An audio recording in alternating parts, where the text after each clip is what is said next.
Hello, hello. Hopefully everything is set up properly.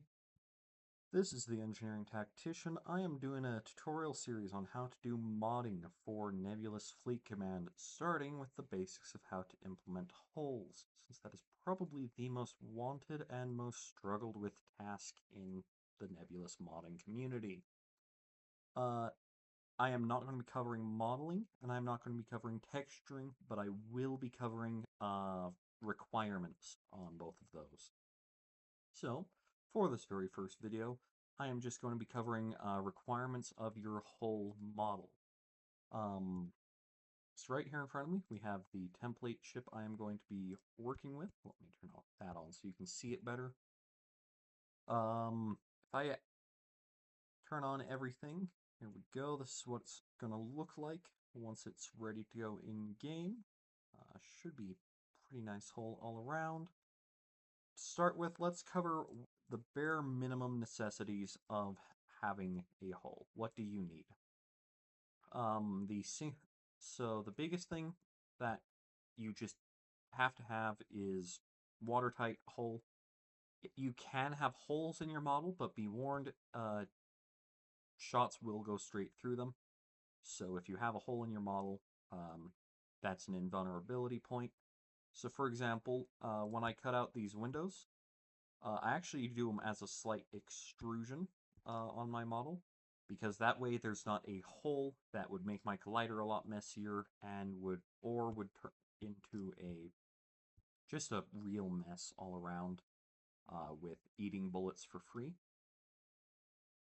Next up, things you'll want in your model. You don't have to do it this way, this is just how I like to organize my files, is I will have the base whole model, which is, your very baseline thing, basic shape, all that.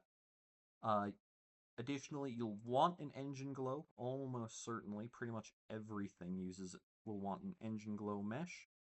Um, then you will also want a window glow mesh if you want to have power outage effects. You can call each of those whatever you want, that's just the default titles for those, but those are what you use for drive outage when it comes to engine glow, and power outage when it comes to window glow effects.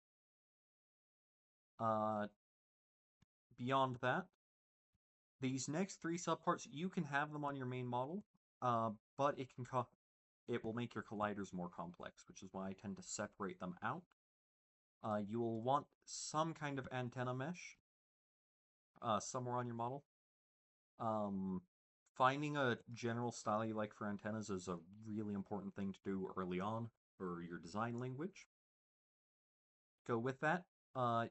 Mounts, either if you're confident in your texturing, you can just directly texture them on.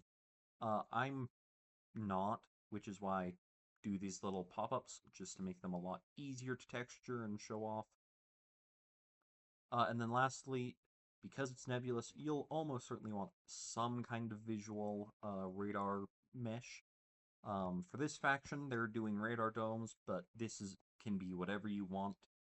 I will note, if you put all of those things in your main model, it is nicer because then they will all inherit armor burn, which this method does not. As is, my antenna, my mounts, and my radar domes will never show armor burn. This is, for me, an acceptable downside, but depending on how you like your thing to work, you may want something a little bit different.